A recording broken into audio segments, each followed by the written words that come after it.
Кои се главните фактори поради кои младите напуштаат земјава? Како зголемената миграција на младите влијае врз состојбето овде?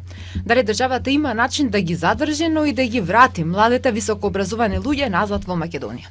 Ова се дел од прашањата на кои денеска ќе дискутираме во студиото на Радио МОВ, насловено Одлив на мозоци од Македонија, причини и последици.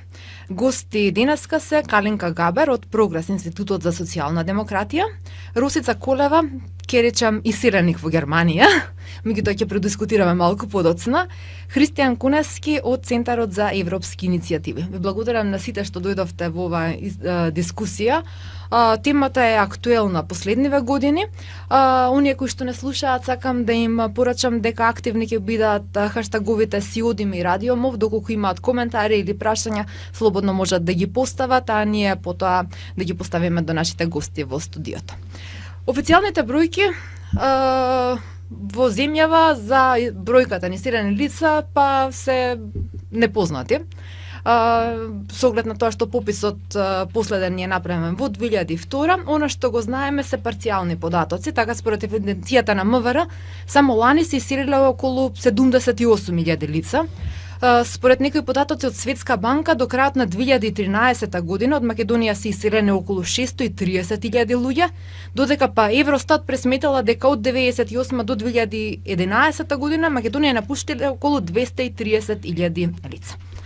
Ајде да почнем оваа дискусија со прашањето колку од вашите пријатели се исирени од Македонија?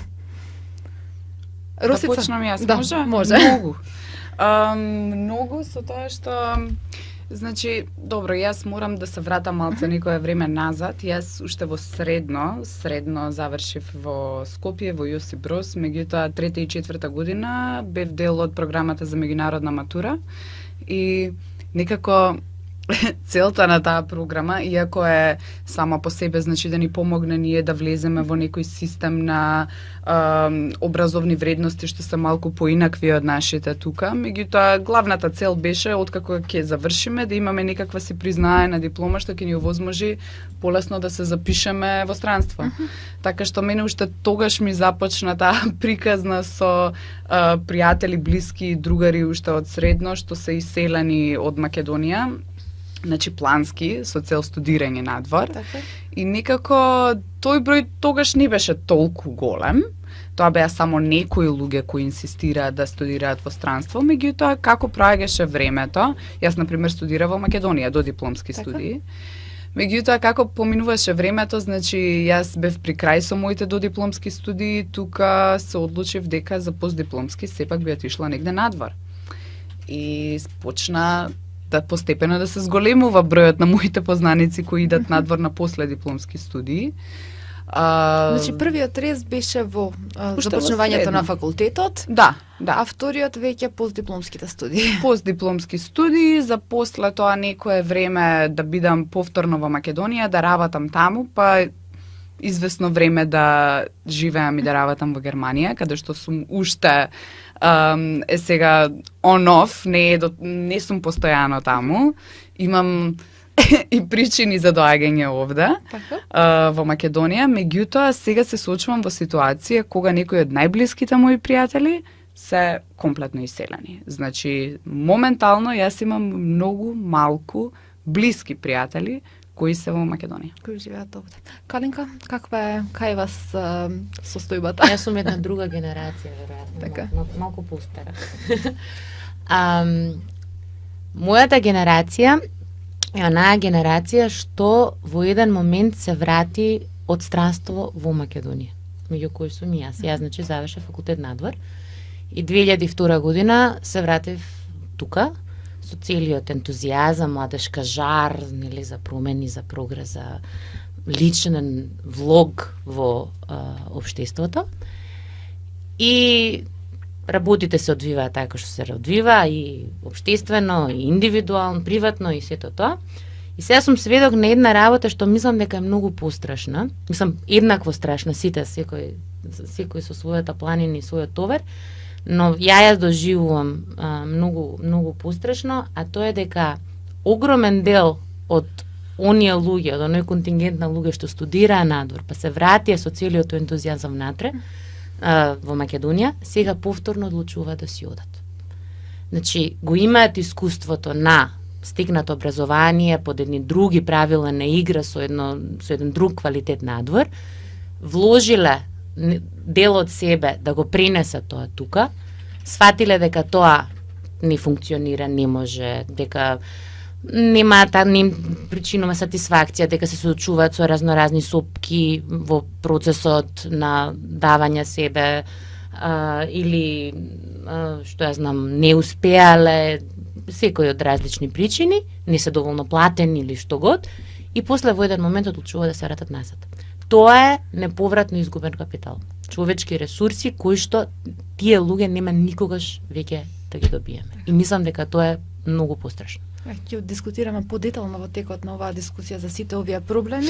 Кристијан, вие сте најмлад овде, значи што се случува со вашата генерација, оние кои што сега го завршуваат факултетот? Па најпрво ти благодарам, Јасмина, за поканата и за можноста да се дискутира вака круцијална тема која ги засега младите и нивните проблеми, како и предизвици. Што се однесува на мојата генерација, јас сум правник и мојата генерација, правниците не можат да практицираат право во странство. Единствено им останува оние постдипломски студии на меѓународни студии, па некоја меѓународна организација и така. Ги има, не велам дека не, но во помал број во споредба со техничките факултети. Сега јас тука би кажал дека ова не е само национален проблем, ова е проблем на земјите во развој. Центарот за европски иницијативи дојде до некои бројки дека од предпоследниот бран проширување на Европската унија, тоа се Бугарија и Романија, 100.000 од нивните жители веќе се преселиле во Германија, од вкупна бројка од 700.000. Тоа се огромни бројки, поразителни. Така што мислам дека треба, граѓанскиот сектор, тука сме двајца представници на граѓанскиот сектор, треба да работиме и треба да го ставиме сериозно прашањето за младите во нашите програми и области на делување. ЦЕИ сега прави една анализа која што се однесува на проблемот со одселување на младите. Проглас веќе при крај со анализата на согледување на ставовите на младите луѓе во однос на иселувањето. Кои беа мотивите за започнување на вакви, предпоставам дека се сеопфатни анализи? Јас би почнал. Центарот за европски иницијативи со самото основање, прво ќе кажам само неколку реченици за ЦЕИ. Ние сме млади динамична група на млади ентузијасти кои се собраа за да направат вистинска промена.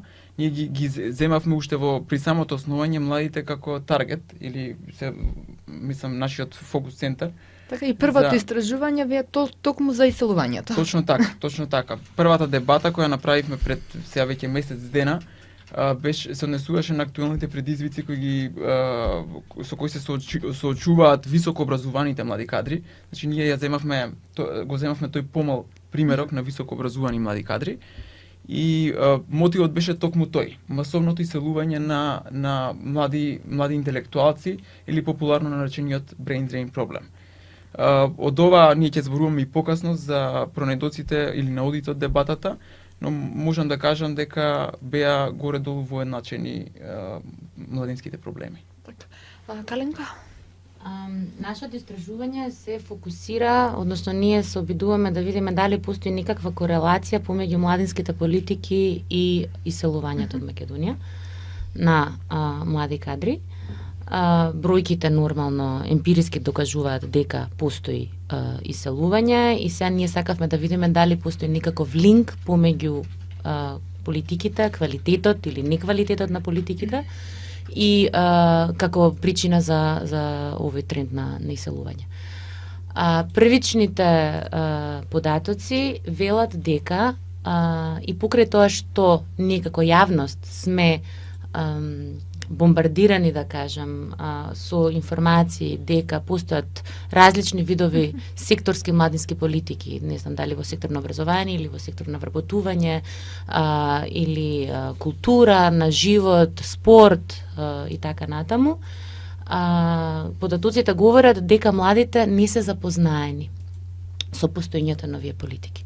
Што значи дека постои не само проблем на комуникација помеѓу носителите на политики и главните реципиенти, односно оние кои што треба да ги користат придобивките од тие политики, туку и дека во димензионирањето на политиките, во одлучувањето на кои политики ќе им се даде приоритет, не постои линк помеѓу младите и носителите на одлуки. Сакате да кажете дека кога институциите носат одлуки за намалување на овие трендови, носат политики кои што би требало да ги спречат младите во иселувањето, младите не се консултирани? Прво тоа, значи партиципативниот процес е непостоечки, а дури и кога имаме примери, не знам сега дали ќе зборуваме подоцна за тоа, али дури и кога постоеле обиди, како например последниот обид при донесувањето на националната стратегија за млади за инклузивен, партиципативен процес во носењето на стратегијата, на крај се случува да добиваме продукти, политики кои што не ги содржат главните забелешки, немаат индикатори, временски рамки, буџети за спроведување на активности, така да тоа е она што велат нашите северни соседи, мртво слово на хартија, така да неприменлива политика. Тоа е едно, тоа сакам да го кажам едно, а второ, и тука ќе се дозволам слобода и критика, излегува од резултатите на нашето истражување дека и во оваа ситуација младинските политики кои редица други политики се користат само како пиар алатка за представување на една реалност која што не е втемелена нити во потребите на младите, нити пак произведува резултати кои што се наводно декларирани дека се остваруваат. Кристијан, го чувствувате овој проблем? Па, Јасмина, ние започнавме со дебатата и ги мапираме се уште проблемите. Ние не сме започнале, ние сме во една многу иницијална фаза, не сме започнале со истражувањето, иако колку што имав прилика да слушнам, нашето истражување ќе биде малце поразлично од истражувањето на Институтот Прогрес. Со тоа што еве јас би зборувал и за наодите од ме интересира дали младите се вклучени во политиките кои што се однесуваат на нив, посебно кога институциите носат одлуки кои се однесуваат конкретно на младите. Па тоа имавме прилика да го чуеме на самата дебата. Имавме прилика да чуеме млади луѓе кои се пожалија дека не се вклучени во односно инклузивниот процес на младите заостанува. Но тоа се уште не можам да го потврдам, бидејќи се уште треба да работиме истражување кој ќе содржи фокус групи, па ќе ги мапираме тогаш и ќе ги видиме проблемите со кои се соочуваат на вистина. Русица, вие во моментов живеете, сте на краток престе во Македонија, веројатно Германија е една од државите која што ќе биде вашиот избор, бидејќи со својот партнер кој е германец, живеете во Франкфурт, чинам беше? Не е германец. Не е германец, добро. Мала дезинформација. Ма не е ни македонец, странец. Добро. Велите дека љубовта е причина за вашето иселување од Македонија, или? Не е единствена.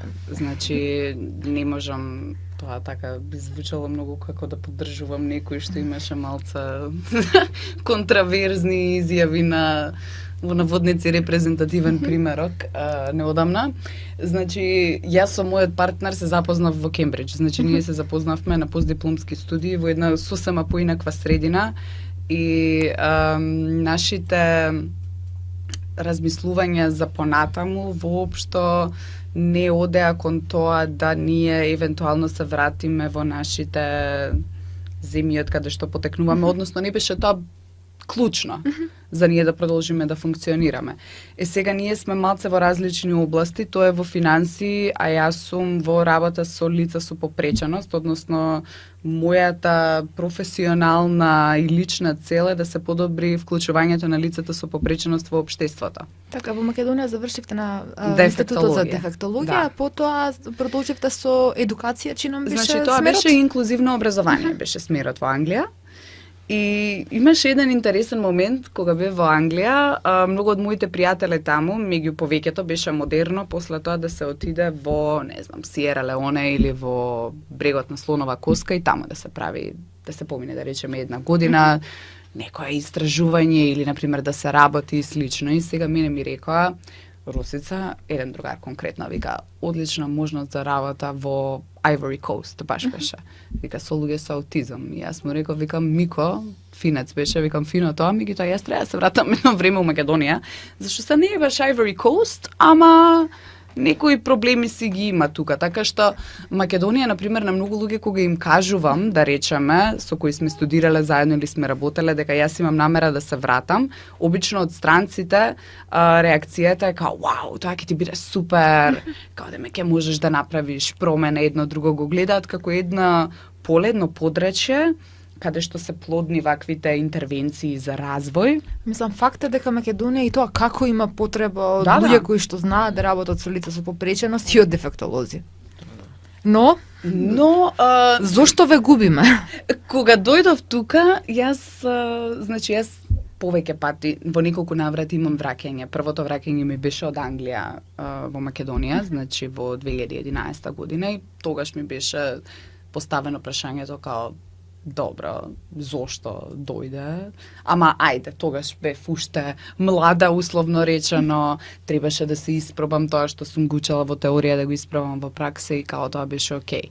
Меѓутоа, после 2 години живење во Германија, кога јас не одамна одлучив, тоа беше прилично ад хок одлучено, меѓутоа сега му претходеа и други подготовки, да дојдам во Македонија за да работиме конкретно на социјално предприемништво и на вработување на лица со попреченост. И кога одлучив јас да дадам привремен отказ од работа во Германија, и кога одлучив да се вратам тука на неодредено време, јас реакцијата што ја добив од сограѓаните мои македонци беше: дали си ти нормална? Што се случило таму што ти реши да дојдеш? Си раскинала ли, те избркала ли од работа? Значи, како да немаше, не постои можна причина добра зошто некој би дошол овдека, и тоа доаѓа од луѓето од кои ти очекуваш најголема поддршка. И тоа мене малку ме исплаши и ме растревожи до некоја мера, затоа што моите фелоу македонци чувствуваат дека јас си го губам времето овде. Што чувствувате вие? Па не чувствувам дека си го губам времето за сега. Така што јас се повеќе го продолжувам моето неодредено време на престој овде. Мојот партнер ме поддржува за сега во ова. Така што во таа смисла немам некаква, не чувствувам некоја пресија да бидам постојано таму. Сега, кога во Македонија би било возможно да се работи инвестинг и финансии, јас верувам дека би дошол тука и тој, меѓутоа јас не се чувствувам дека треба да вршам притисок на некој да дојде тука по секоја цена. Така што за сега не чувствувам притисок да се вратам назад, меѓутоа ќе видиме со текот на времето како ќе се одвиваат работите. Релативно свежо сум дојдена овде од крај на декември, почеток на јануари практично, така што Се уште, може би не сте изморени од ова што се случува овде? па веројатно. Може би тоа се коментарите што ги добивате од вашите пријатели. Приближно. Бројките на луѓе кои што заминуваат, споменавме дека се огромни, исто така се наведуваат и многу причини поради кои што луѓето заминуваат од Македонија. Според вашето сознание, Каленка Кристијан, кои се главните причини поради кои што од Македонија младите, пред се високо образовани кадри, заминуваат за секогаш? Има неколку. Прва, која што е најочигледна, е она која што се однесува на лошата економска ситуација. Младинска невработеност од над 50% делува психички на секој млад човек кој што завршува, ева, како земеме оние кои што се со свежо завршени студии. Но јас мислам дека лошата економска ситуација и високата стапка на младинска невработеност не се единствен фактор. Кај младиот човек, посебно припадник на онаа Y генерација, кој што е изложен на технолошки напредок, на интернет, на брза размена на информации, на комуникација со цел свет, можностите кои што ова општество заради длабоката поделеност или за перманентната политичка криза во која што се наоѓа, не му ги нуди, му делува како фактор кој што го инхибира во личниот прогрес. И мислам дека тоа во еден одреден сегмент може би станува и многу побитно од лошата економска ситуација. Трет елемент со кој што се провлекува низ, затоа што во рамките на ово истражување кој што беше теренско на репрезентативен примерок прилично голем и значен, ние правиме и фокус групи.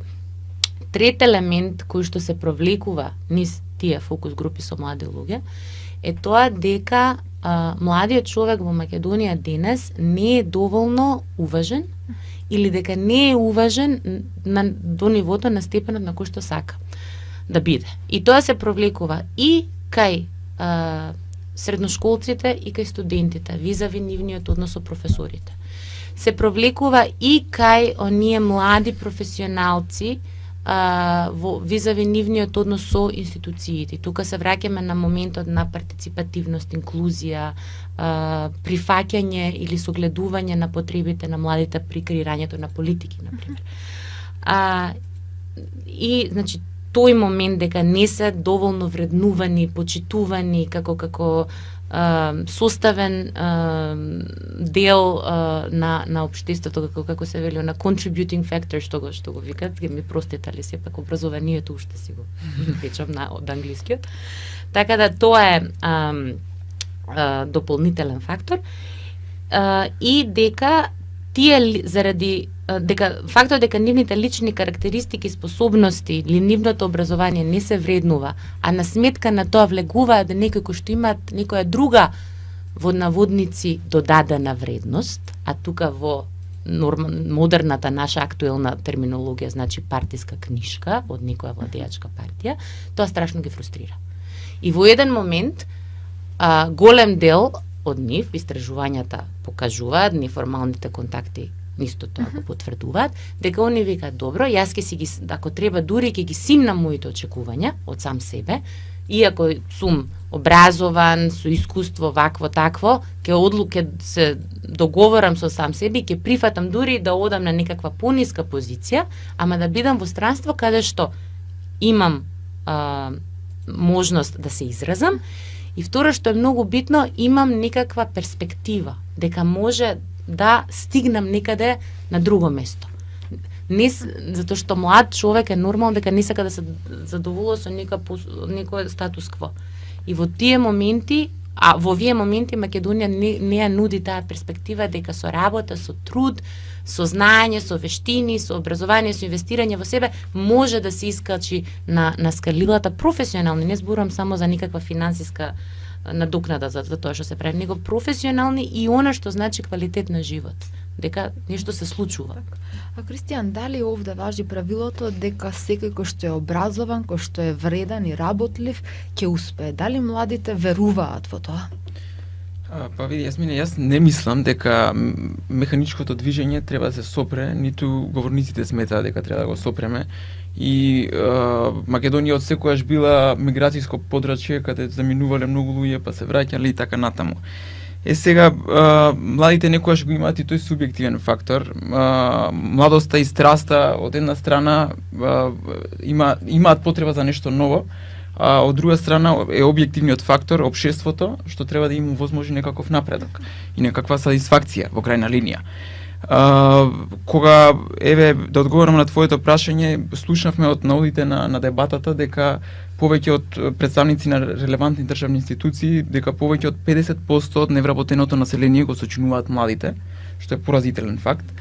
Исто така, слушнавме дека треба да се работи да се зајакнат партнерствата помеѓу факултетите од една страна и реалниот или приватниот сектор од друга страна и со тоа да се регулира практиканството. Така, ова е еден проблем на младите кои што го кажуваат дека кога ќе излезат од факултет, работодавачите им бараат пракса и знаење, а тие го имаат само на теоретското. Баш така, и тоа беше еден од наудите на дебатата. Во тој контекст е исто така битно да се напомене дека недостасува анализа на пазарот на труд.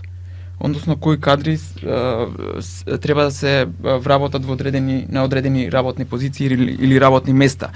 Јас гледам дека во последните години има тенденција на запишување повеќе матуранти на овие електротехнички факултети, што искрено сметам дека е добра работа, бидејќи доста се засити пазарот од оние општествени науки, правни и економски.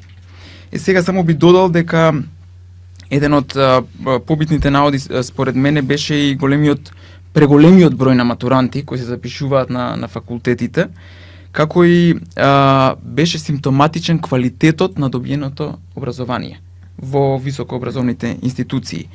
И исто така, многу битен фактор, не сакам да го заборавам, е недостатокот на неформално образование. Или оние вештини, skills, кои им се потребни на младите за да се вработат и за да успешно ги извршуваат своите работни задачи. Но само би додал кратко, дека освен невработеноста, јас не би се согласил исто дека невработеноста е секогаш најбитниот фактор. Јас мислам дури дека квалитетот на живот кој го имаат младите во своите општества е многу побитен. Квалитетот на живот опфаќа многу работи, опфаќа пристојни студентски домови, квалитетно образование, патна инфраструктура и се останато. Нормално дека тоа не е цел, но вреди да се спомене дека квалитетот на живот доколку би се подобрил и младите би останувале. Зборуваме за проблемите со образованието во Македонија и со наоѓањето работа. Каков е случајот во Германија? Како младите во Германија наоѓаат работа? Дали им се потребни партиски книжки, дали им се потребни врски, дали им е потребна пракса стекната со факултетското образование? Што вели вашето искуство? Моето искуство беше прилично... Морам тука, значи, факторот на среќа да го спомнам. Значи, јас имам среќа да јас сум дефектолог логопед. Значи, мојата специјалност е работа со лица што имаат проблеми во комуникацијата, говорот и јазикот. И јас се погодив да бидам во Германија во еден период кога идејата за инклузија беше ставена во, значи, spotlight, еве да речем, значи беше во фокус и да беа потребни тој тип на кадри. Така што јас се најдов на право место во право време и имав среќа да мојата, да речеме, диплома биде признаена веднаш, значи потребен е тој момент на признавање, еквиваленција да се воспостави во однос на квалификациите потребни за одредено работно место и она што вие го поседувате како работно искуство и како диплома. Сега, јас имав, например, можност таму да работам во образовна институција, каде што имаше многу помошници, значи многу асистенти. Се работи за институција со мали деца, така што имаше многу асистенти и од средно школа и од факултет. Тоа беше така регулирано да тие се практично part-time практиканти, еден вид, и сега некои од нив беа платени, некои од нив беа ангажирани со меморандум подпишан помеѓу институцијата и факултетот. Кај нас, јас имав неодамна можност да држам обуки на Агенција за вработување, на представници од Агенција за вработување, всушност претходната недела, и затоа ми е многу свежо ова. Фокусот беше на едни обуки што Агенција за вработување ги одржува, сега има во оперативен план да ги одржува на млади невработени лица. И меѓу другото се претпоставува дека меѓу тие млади невработени лица ќе има и лица со одреден тип на попреченост. Мојата задача конкретно на тие обуки беше како, значи, давање до знаење на луѓето што ќе ги држат тие обуки, како да се справат доколку во групата имаат лица со попреченост. Вие требаше да ги обучите обучувачите, да, практично. На кој начин да ги адаптираат материјалите, ние имавме понудено, значи, конкретна програма, меѓутоа каков пристап да се примени и слично. Јас отидов таму да обучувам, меѓутоа се вратив со многу нови сознанија, значи практично јас научив еден куп работи за тоа како функционира практикантство кај нас, што постои како законска регулатива, што не постои. И кога зборуваме за младински политики, тоа само по себе можеби не е младинска политика со таков предзнак, меѓутоа е важна политика што значи за младите. Например, кај нас моментално се уште нема формално закон за практикантство. Практикантство е можно во јавна администрација, можно е, значи има еден формат на обука, каде што работодавачот може да го земе лицето на обука, па после тоа има некаква обврска, мислам дека 50% од нив да ги вработи. и слично, има можност преку одредени така наречени активни мерки на агенцијата за вработување да аплицира работодавачот, да аплицира лицето што сака да биде практикант, и да се спојат. Меѓутоа, тоа се работи што се толку некако нејасни и се уште нерегулирани сами по себе. Постојат на хартија, меѓутоа не функционираат во реалност или Јас не дури знам на колку, хартија не например, постојат? некои компании се свесни што можат тие да направат. Например, јас конкретно за тоа што работам со популација на лица со попреченост, сум била во можност да разговарам со многу сопственици, да речеме, на кафулиња.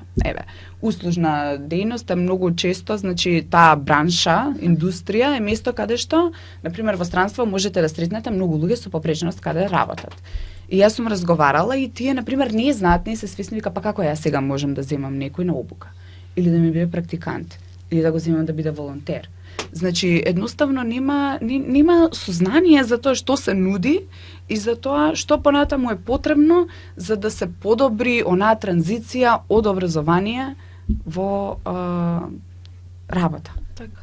Наоѓањето работа во Германија на кој начин се одвива? Аплицирате на оглас, покажувате партиска книшка, барате врски. Па јас немам таму партиска книшка, фала Богу ни тука немам. Значи, таму јас аплицирав на оглас, едноставно си барав на интернет работа. Мислам, да не... Или може би агенти ви се јавуваат за да ви нудат работа? Сега ќе ви кажам што ми се случи. Имав јас еден период, меѓу период, кога најавив на работодавачот дека дека прекинувам со работа, значи практично дадов отказ и времето од кога се одјавив, затоа што мора да се одјавите. Така. Таму и во тој меѓу период мене ми стигнаа неколку огласи веќе од агенција за вработување каде јас можам да отидам да работам. Се тоа беа само понуди, тоа не значи дека јас кога ќе се сретнам со работодавачот мене по дефиниција ќе ми даде работа, меѓутоа тоа јас се изненадив колку не стигнав буквално да си ја завршим јас мојата обврска, што се вика да се одјавам, кога веднаш ми стигна мене понуди за работа. Да. Сега таму исто така функционира принцип на препорака. Мислам како и секаде, нормално. Доколку потребно е работно се ослободи работно место, прво што прави работодавачот е прашува познати дали имате некој соодветен за оваа функција. И тука нема ништо страшно и неприродно во тоа, меѓутоа функционираат и огласи. Јас на тој начин, например, најдов работа. А според вашето сознание, колку владините мерки за млади, кои што се зборуваат многу последниве години за вработување на млади до 29 години, за обуки, за неформално образование, за англиски јазик, за меки вештини, помагаат во надминување на проблемот со вработувањето и со тоа нудат можности за останување на младите во земјава? Калинка? Јас ќе се вратам на оно што претходно го кажав. Доколку тие навистина постојат, а не постојат само на телевизиските екрани, тие не се добро искомуницирани. Да. Тоа е примерно и најбитно по мене. Голем дел од причините поради кои што младите заминуваат од земјата стануваат поразлични од оние трендови кои што беа 70-тите и 80-тите, кога се одеше по работа, кога се иселува луѓе кои што беа со основно или со средно образование, сега ни се иселуваат се повеќе млади и високо образовани луѓе.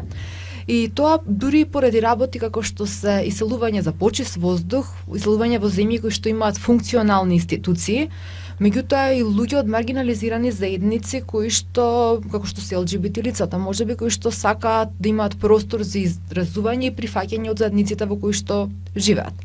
Колку според вас овие фактори се можеби едни од оние важните при одливот на мозоци, колку тие треба да бидат земени во предвид при правење некакви стратегии за намалување на иселувањето? Тоа е она што го прискаш што го споменаш, се вика квалитет на живот.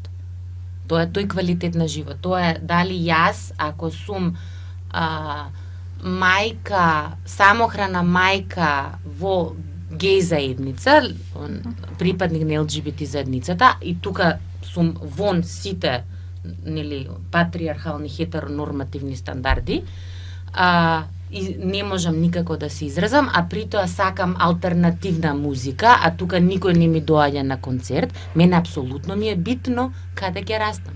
Мене ми е битно, например, јас имам, еве, извини, сега ќе влезам во приватното, имам јас 8,5 годишна ќерка, која што, сега гледам како образовниот процес и како се вкалапуваат децата и младите уште од најрана возраст.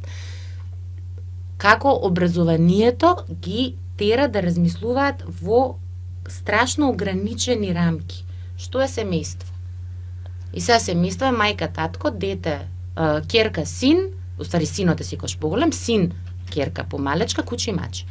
И се што не влегува во тоа, во тој калап, е стигматизирано, отфрлено, исмевано, не да Боже. И сега, ако детето не е јако да се спротистави на тоа, ако ние кај тие деца уште од мала возраст во семејството, но пред се во училиштата, не го гаиме тој револт, пркос, дух на креирање на став и собствено мислење, тогаш ние што можеме да очекуваме од тие деца кога дојдат на средно школа и во образование. Затоа е тој квалитет на живот кој што кога се враќав од аеродром идев дома во Франкфурт. И јас носев куфер што беше, значи, ужасно тежок, меѓутоа јас користев јавен транспорт и стигнав дома. Сакам да кажам дека јас во ниту еден момент тежината на куферот не ја почувствував, затоа што имаше или рампи, или ескалатори, или лифтови, или трамвај со сосема отворени врати што се спушта до долу. Значи, едноставно, мене бариерите ми беа тргнати. Општеството е адаптирано, односно, просторот е адаптиран во функција на граѓаните. Да. И сега, пак ќе кажам, тука има повеќе параметри за кои и критериуми за кои треба да се разговара. Една е физичката адаптација на просторот, друга е адаптацијата преку разни политики што се носат за луѓето со попреченост и слично. Меѓутоа, има голема промена од порано. Значи, јас, поради личната моја приказна, затоа што јас имам брат која е 3 години помало од мене, јас сум практично порасната низ целиот овој процес на условно речено инклузија, уште функционира, значи уште се стремиме кон подобри услови, меѓутоа можам да забележам дека многу различно било порано и многу е различно сега. Прифаќањето било многу пониско порано од сега и тоа не е нешто што јас го негирам. Меѓутоа, факт е дека постојат уште многу бариери кои треба да се надминат и работи од кои може да учиме од другите земји. Кои се вашите предлози? Како Македонија да го надмине овој проблем?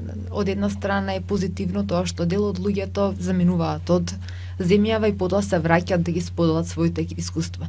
Меѓутоа, како тие луѓе да ги задржиме во земјава, да не отидат негде по белиот свет, онаа дилема која што Русица се уште има, кај неа претпоставува? Јас испадам дека јас сум тука црњак. Али еве вака да пробам да една позитивна нота да дам.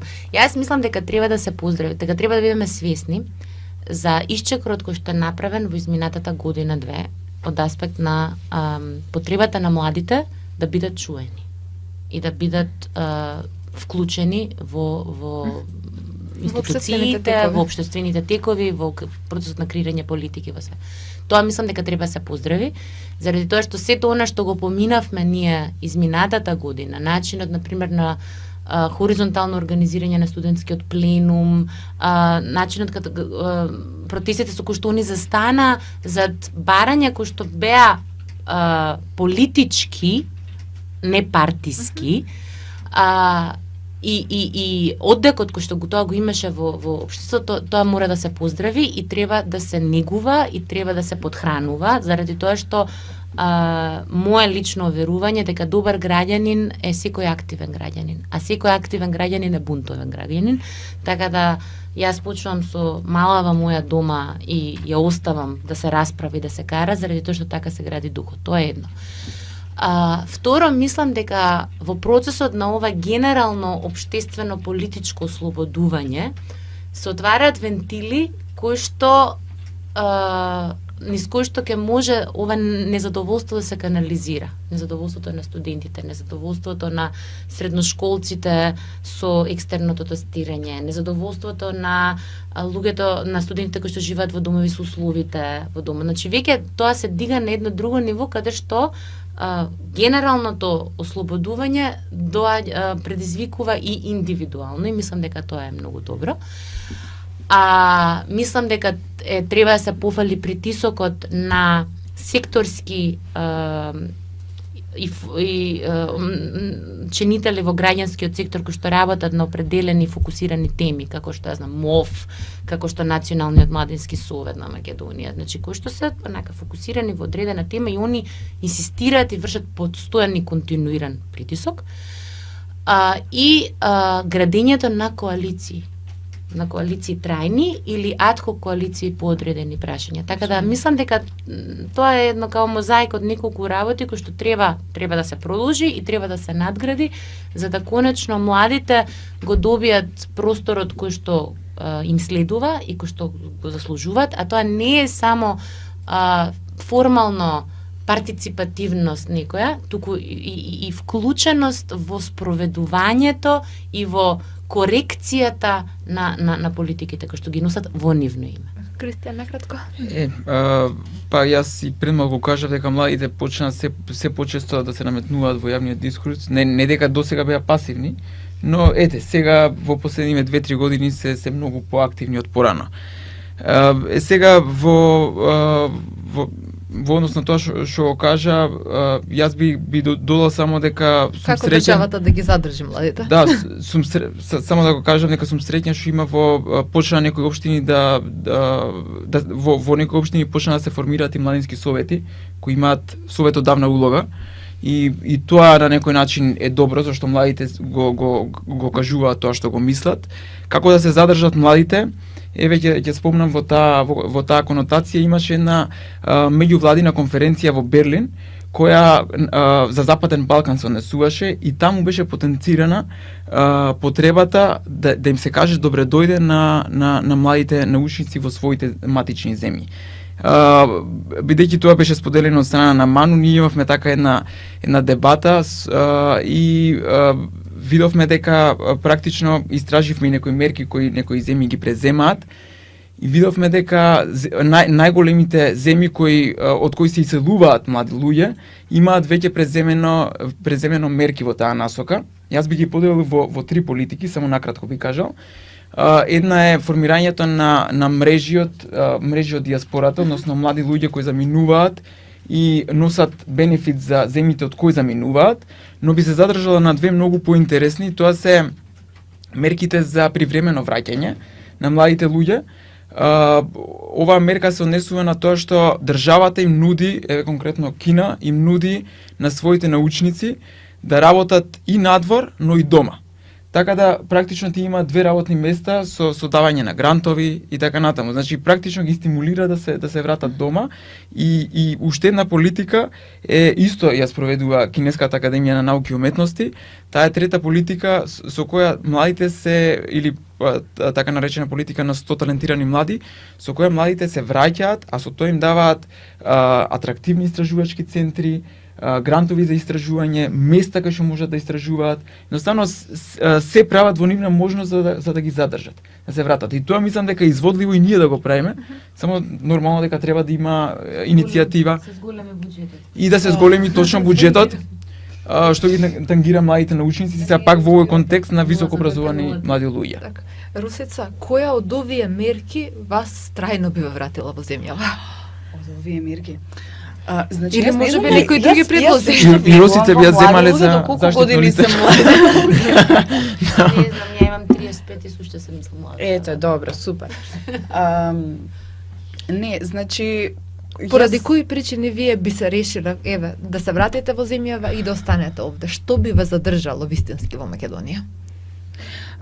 Вака сега јас не знам дали сум најдобар пример за личност која би анализира, затоа што мене ме привлекуваат предизвици, како да ви кажам, значи мене ме привлекува. Ги немате во Македонија? Не, ме привлекува моментот што во Македонија, јас заради тоа сум сега тука. Значи моментот што постои поле што е плодно за работа, конкретно во мојава професија.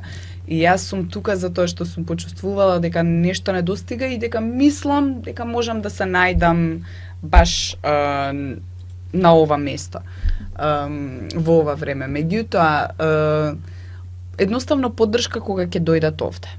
Тоа е нешто што мислам дека сите млади го очекуваат. Јас ќе ви кажам пример, многу млади луѓе што беа, јас со стипендија бев во Англија и многу луѓе, мојата стипендија не беше од тој тип да јас имав обврска да се вратам назад и да седам извесно време тука, меѓутоа знам луѓе што има и тој тип на стипендија, што има обврска да се вратат.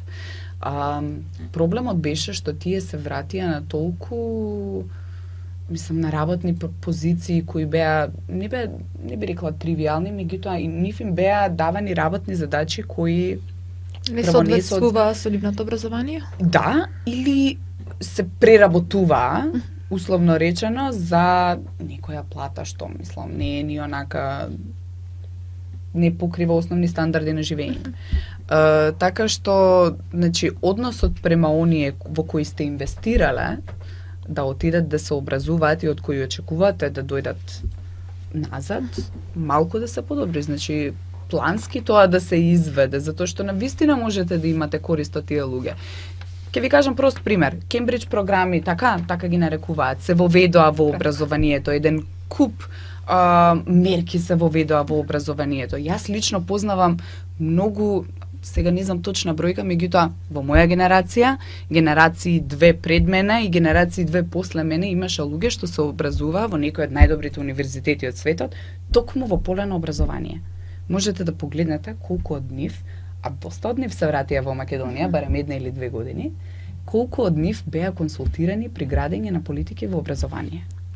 Така. Прост пример. Така, мислам дека со ова можеме и да завршиме ова дебата. Насловена одливот на мозоци од Македонија, причини и последици. Со мене гости во студио беа Каленка Габер од Прогрес Институтот за социјална демократија, Росица Кулева, иселеник во Германија, меѓутоа повратник во Македонија, и Христијан Коневски од Центарот за европски иницијативи. Ви благодарам на сите за учеството и се гледаме во некоја друга прилика. Благодариме.